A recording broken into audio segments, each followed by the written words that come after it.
Welcome back. I am talking to Mr. Jaswant Singh, who is the vice presidential candidate of the NDA.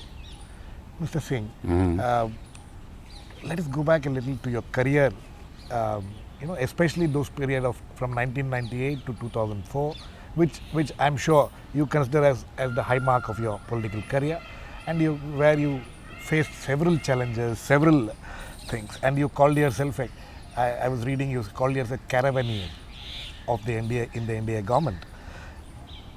But what has been the most significant achievement during that period of your political life? Oh, you floor me, because when you ask a man, or a woman for that matter, to please pick out one single item to illustrate the most, I think the most challenging over a period of time was, of course, the consequences of the nuclear tests that were conducted by our government in the May of 1998. 1999, and that the turmoil from that was global. Absolutely. And I was asked by Prime Minister Vajpayee and given responsibility as Minister of External Affairs to contend with that turmoil, to contain it, and to reduce the impact of it on India's economy, as also our polity and various other aspects. It was a very interestingly, you have written something on this. I was reading have. some. You have said there are double standards in the global nuclear regime, and the choice was to be part of those double standards, and then try to stand apart. This is something which is not going to be easy. Do you think India has achieved in any way that kind of a situation which you have written about? But being there is part a of the recognition. If to answer you more directly, if not fully, then certainly substantially.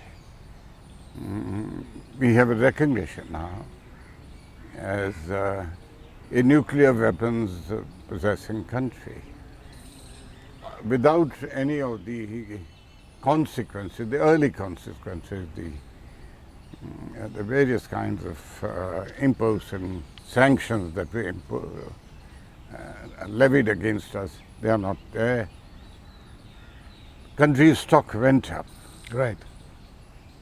Our strained relations with the United States, I do think I contributed somewhat to putting the Indo-US relations on a straight path, on a path of continuous progress. Right. And hence was born the phrase which Prime Minister Vajpayee used, and which now I find very interesting and somewhat flattering, is used even by US commentators, that India and the United States are natural allies. Absolutely. So that is one, but there were a variety of others. When I was suddenly sent by Prime Minister Vajpayee to the Finance Ministry, Right. We faced some difficulties in the Finance Ministry, and I am reassured that I could contribute to picking up the unit trust and what had gone wrong with it in a short while, because it is the depository of a large section of our middle class. Yes. And their lifetime saving of the pensioners, etc. Kargil, the war, is certainly another thing which I will never forget. And Kandahar? Of course, Kandahar was a challenge, very testing challenge. And see, in governance, the choice is never between good and bad policy. It's always between semi-good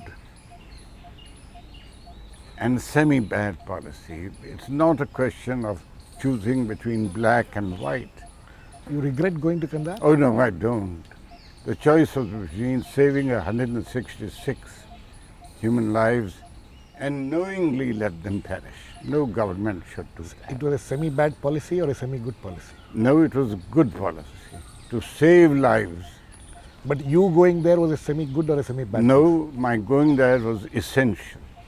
just before that, if you recollect, Prime Minister Bajpayee had convened a all-party meeting, and in that all-party meeting, the spokesman for the Congress party, I don't need to name him, had come out and said, well, it's for the government to decide. Absolutely. But our priority is that the Saving the passengers. passengers.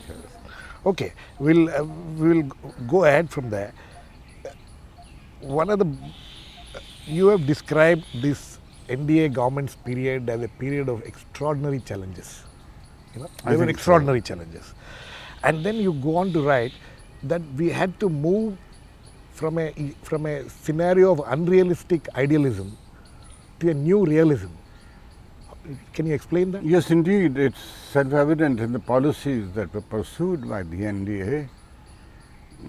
The idealism was the idealism of an opposition party that was committed. Oh, you're talking about your own party, which was an That's right. unrealistic. When you say unrealistic idealism, Absolutely. okay, And then once the party acquired the larger dimension right. of an alliance as a National Democratic Alliance, then naturally it had to modulate the policies which were purely idealistic to pragmatic and realistic and implementational. And you played a very key role in that. I don't know if I played a very key role. Because I'm sure you faced a lot of problems within your own party Of course I did. to move to this new realism. No, I faced problems in the Ministry of Finance, in the Ministry of External Affairs, not so much in defense because I was there Right, for a brief period. for a brief while, short while, not Yeah. brief, but momentous. Right. But This was following Mr. George Fernandez resigning right, over the that's right. Tehelka issue. That's right. That's right. And we wanted to have a situation in which, when George was free and ready to be reinstalled, That was a controversial decision. well, I had to stand in for the government and the party and for my friend George. So of course, because Sir, I want Sorry. to butt in here.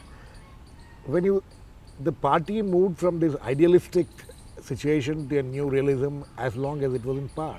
But once it came out of power, it got out of power after 2004, it seems to have slipped back into that old role.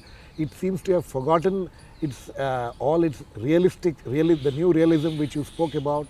There's still, there is a lot of opposition for the sake of opposition. No, I think you must make a distinction between a political party that's in office, that has a responsibility. Responsibility by itself is moderating. Governance requires a moderation, accommodation, and the carrying of all variety of opinion. But what happens to that when you come to Exactly. opposition? But After having I ruled for know, so many I years. know. I realize what you're saying. I recognize the sense of what you're saying. But all political parties do that. Please, not that exonerates Any political anybody. But please reflect on, for example, the conduct and behavior of the Congress party when the NDA was in office. Some of the examples are really appalling. Okay. We need to go into a short break now. Please keep watching. We'll come back and continue this talk with Mr. Jaswant Singh.